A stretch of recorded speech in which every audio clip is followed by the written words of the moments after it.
ایک دن کا حسینی 120 پر بھاری ہو سکتا ہے، تو جو بچپن سے حسینی ہے وہ ہزاروں پر ضرور بھاری ہوگا۔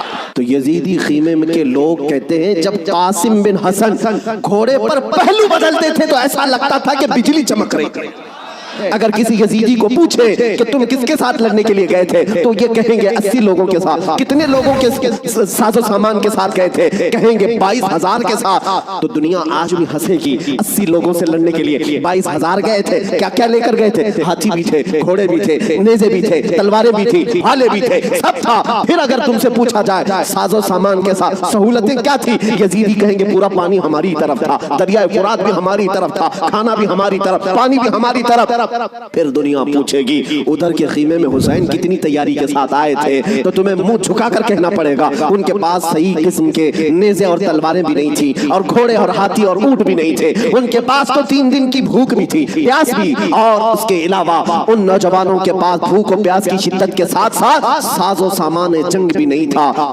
میں آپ کو بتاتا ہوں، سیدنا امام علی مقام مکہ سے نکل کر کے کوفہ جا رہے تھے۔ بہتوں نے منع کیا آپ کو، لیکن آپ کے سامنے کوفہ کے خطوط موجود تھے، اتمام حجت کے لیے آپ تشریف لے جا رہے تھے۔ بیچ راستے میں کوفہ کا گورنر عبید اللہ ابن زیاد، حر بن یزید، یہ نام یاد رکھیں، حر بن یزید الریاحی کو 1000 کا لشکر دے کر بھیجا کہ حسین کا راستہ روک لو اور انہیں کوفہ کی طرف آنے نہ دو، دائیں بائیں ادھر ادھر چلاتے رہے۔ حر بن یزید کوفہ پہنچنے سے کافی پہلے ہی مولا حسین کا راستہ روک لی۔ توجہ چاہتا ہوں، حر بن یزید کس کی طرف سے آیا؟ وہ سپہ سالار تھا، یزیدی فوج کی طرف سے آیا، 1000 کا لشکر لے کر آیا۔ لیکن جب وہ آیا مولا حسین کے پاس، راستہ روک لیا اور کہا ہم آپ کو کوفہ جانے نہیں دیں گے، آپ بغاوت کر رہے ہیں وقت کے خلیفہ امیر المومنین یزید سے۔ ان کے ذوق میں باطل میں یہی تھا، اور اس کے بعد وہ راستہ روکے اتنی دور تک چلتا رہا، کبھی دائیں کبھی بائیں۔ امام حسین ایک جگہ پر جب پڑاؤ کرتے ہیں، ظہر کا وقت ہے، اذان ہوئی، نماز کے لیے جماعت قائم ہو رہی ہے، امام حسین نے اس حر بن یزید سے پوچھا جو 1000 لشکر کا سپہ سالار تھا، کہا ہم نماز پڑھنے جا رہے ہیں، ہم اپنی نماز پڑھ لیں، کیا تمہاری جماعت الگ ہوگی ہماری جماعت الگ ہوگی؟ حر بن یزید نے کہا نہیں، امام آپ ہی ہوں گے، ہم مقتدی ہوں گے، اقتداء ہم کریں گے۔ امام حسین مصلی پر ہیں، راستہ روکنے کے لیے جو آیا ہے یزید کا سپہ سالار، وہ اقتداء کر رہا ہے، 1000 لشکریوں کے ساتھ اقتداء کر رہا ہے، ظہر میں بھی، عصر میں بھی، مغرب میں بھی، عشاء میں بھی، کنٹینیو جو نمازیں ہوتی ہیں نماز امام حسین ہی پڑھاتے ہیں، اور راستہ روکنے کے لیے آیا ہوا یزید کا سپہ سالار اقتداء کر رہا ہے۔ میں علماء سے کہتا ہوں میرے عزیزوں، بڑا عظیم نکتہ ہے، اگر حسین کے سچے وفادار ہو تو آج بھی ہزاروں یزیدی تمہاری بھی اقتداء کرنے کو تیار کرتے ہیں، مجبور ہیں۔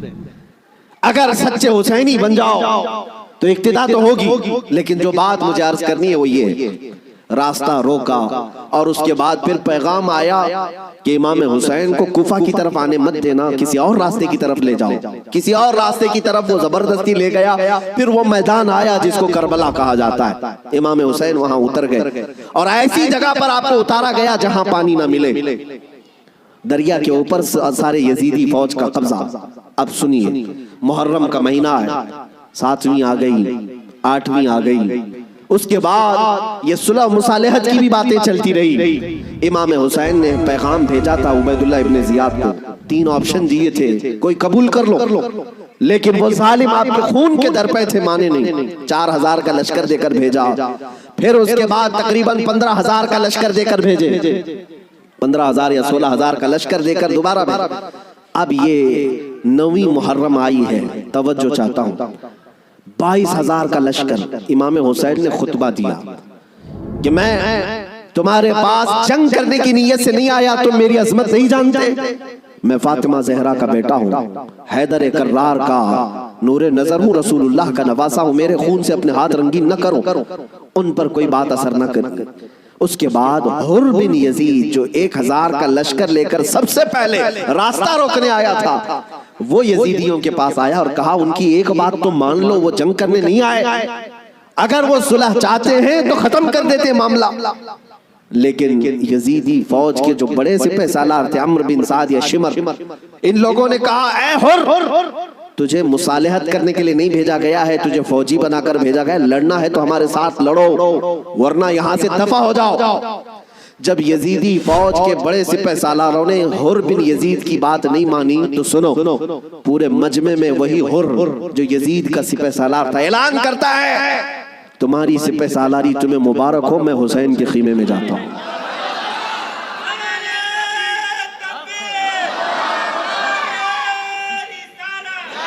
توجہ،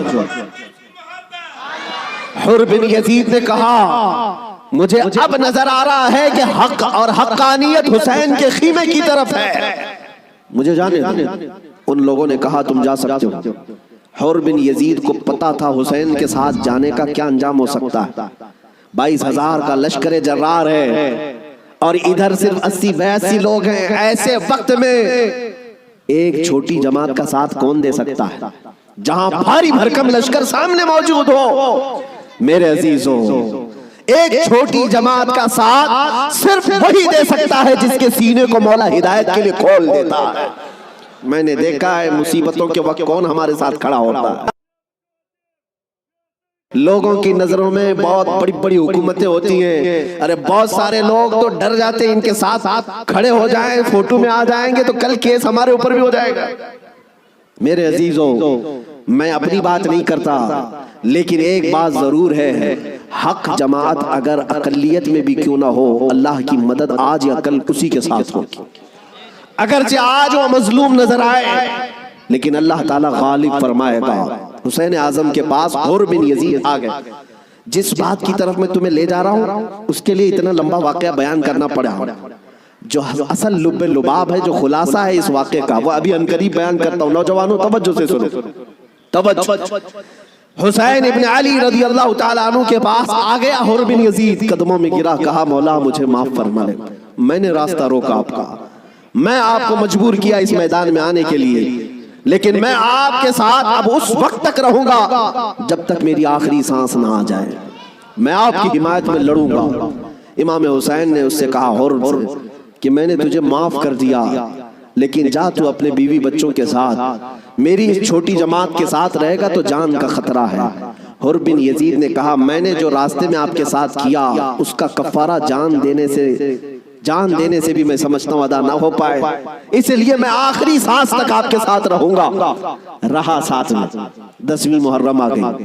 اب جو بیان کرنا ہے توجہ سے، جانتے ہیں صبح نکارہ بجا، طبل بجے، ادھر جنگ کی ابتدا ہوئی۔ یزیدیوں کی طرف سے عمرو بن سعد نے پہلا تیر چلایا اور اعلان کیا کہ ہم حسین ابن علی کے ساتھ جنگ شروع کر چکے ہیں۔ جنگ جب شروع ہو گئی، امام حسین رضی اللہ تعالیٰ عنہ کے اہل بیت کو کسی نے اترنے نہیں دیا، جو آپ کے ساتھی تھے، جو آپ کے ساتھ آئے ہوئے تھے، جو اہل بیت سے نہیں تھے۔ 5 صحابی رسول بھی ہیں مولا حسین کے ساتھ، صحابی رسول بھی تھے، وہ جب تک ساتھی رہے ہیں خاندان حسین سے ایک کو بھی میدان میں آنے نہیں دیں۔ اور جانتے ہیں اس میدان کربلا میں پہلے اترنے والا کون تھا؟ وہی حر بن یزید، اور کس کی جانب سے؟ امام حسین کی طرف سے۔ ایک بات مولا قدیر و جبار کی تمہیں سمجھنا پڑے گا، اگر وہ ہدایت دینے پر آئے تو کفر کی طاغوتی طاقتوں میں سے بھی کسی کو ہدایت دے کر کے اس کو پاسبان اسلام بنا سکتا ہے، اور کبھی گمراہ کرنے پر آئے تو کعبہ کے قریب رہ کر کے بھی کوئی گمراہ ہو سکتا ہے۔ ہاں یہ بات سمجھ کر کے چلو، جب مولا تعالیٰ ہدایت دیتا ہے، ہم نے یہاں پر بھی دیکھا ہے کہ بابری مسجد کو شہید کرنے والے آتنکی بہت سارے تھے، لیکن ہم نے برسوں بعد ایک شخص کا نام سنا تھا کہ وہ دائرہ اسلام میں آیا اور نمازی بھی بنا، پابند بھی بنا، داڑھی بھی رکھا، بلکہ تبلیغ اسلام بھی کرتا رہا، تبلیغ اسلام بھی کرتا رہا، اور وہ یہ کہتا رہا ایک زمانہ وہ تھا جب میں ہتھوڑا لے کر کے گنبد کو توڑ رہا تھا، لیکن آج ایک زمانہ یہ ہے کہ میری پیشانی ہر جگہ سجدہ الہی کے لیے جھک جایا کرتی۔ مولا جس کو جہاں سے چاہے ہدایت عطا فرمائے۔ حر بن یزید امام حسین کی طرف سے پہلے میدان میں اترنے والے۔ اب میں آتا ہوں اسی بات پر جس کے لیے میں اتنا لمبا واقعہ آپ کو سنایا۔ مقابلہ دو بدو تھا، ایک کے بعد دیگرے مقابلہ تھا۔ حر بن یزید جب گھوڑے پر سوار ہو کر مقابلے کے لیے آیا تو یزیدیوں کی طرف سے پہلوان آتے رہے، سپاہی آتے رہے، مقابلہ کرتے رہے۔ یہ تنہا حر بن یزید کا مقابلہ صبح سے لے کر کے دوپہر تک چلتا رہا۔ باقی بہت سارے مقابلے ہوئے، تھوڑی تھوڑی دیر کے بعد سب جام شہادت نوش کرتے رہے، یہ زوال کے بعد، لیکن حر بن یزید کا مقابلہ صبح سے چلتا رہا۔ اور میں نے جب تاریخ میں یہ بات پڑھی تو مجھے حیرت ہوئی کہ تنہا حر بن یزید اکیلے گھوڑے پر آیا اور یزیدیوں سے ایک بعد دیگرے لڑتا رہا۔ گھنٹوں کے مقابلے کے بعد جن لوگوں کو حر بن یزید نے مارا تھا ان کی لاشیں گنی گئی تو 120 لاشیں پڑی ہوئی تھی۔ یہی بات مجھے کرنا ہے، یہی بات مجھے کرنا ہے۔ تنہا ایک حسینی 120 کو مار گرا سکتا ہے کربلا کے میدان میں۔ تم صرف یہ سنتے ہو کہ حسین اعظم کے بچے شہید ہو گئے، لیکن حسینیوں نے جن کو کاٹا ہے وہ کیوں نہیں سنتے؟ وہ کم نہیں تھے، بہتوں کو فنا فی النار کیا۔ اب جو بات کہنی ہے وہ یہ ہے، حر بن یزید خاندان حسین سے نہیں ہے، اہل بیت سے نہیں ہے، انصار میں سے بھی نہیں ہے جو ساتھی وہاں سے آئے تھے، بلکہ ایک دن پہلے توبہ کر کے حسینی بنا تو دوسرے دن کی طاقت کا حال یہ ہے۔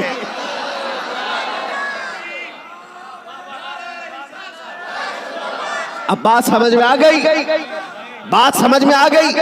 ایک دن کا حسینی 120 پر بھاری ہو سکتا ہے، تو جو بچپن سے حسینی ہے وہ ہزاروں پر ضرور بھاری ہوگا۔ کیوں نہ بھاری ہوگا؟ اعلیٰ حضرت فاضل بریلوی رضی اللہ تعالیٰ عنہ نسبت قادریت پر فخر کرتے ہوئے کہتے ہیں، کیا دبے جس پہ حمایت کا ہو پنجہ تیرا، شیر کو خطرے میں لاتا نہیں کتا تیرا۔ عزیزان گرامی، نسبت قادریت پر جب اتنا فخر ہے تو نسبت حسینی پر کتنا فخر ہو۔ مولا حسین کی نسبت نے اچھے اچھوں کو جوان کر دیا، اور ان کے سگے بھتیجے امام قاسم نے، جانتے ہو عمر کیا تھی امام قاسم کی؟ یہاں بیٹھے ہوئے اکثر لوگ عمر میں بڑے ہوں گے بہت سارے، 19 سال کی جوانی تھی، 19 سال کی جوانی۔ تاریخ نگاروں نے لکھا ہے امام قاسم جب گھوڑے پر بیٹھ کر کے آئے تھے تو یزیدی خیمے میں ایسی کھلبلی مچی، لوگ یہ کہتے تھے کہ قاسم بن حسن، امام حسن کے بڑے بیٹے امام قاسم، میں نے یہ بھی روایت پڑھی، امام قاسم جب گھوڑے پر صرف پہلو بدلتے تھے، پہلو بدلنے، گھوڑے پر ادھر سے ادھر اس طرح پہلو بدلنا، تو یزیدی خیمے کے لوگ کہتے ہیں جب قاسم بن حسن گھوڑے پر پہلو بدلتے تھے تو ایسا لگتا تھا کہ بجلی چمک رہی ہے، بجلی چمک رہی ہے۔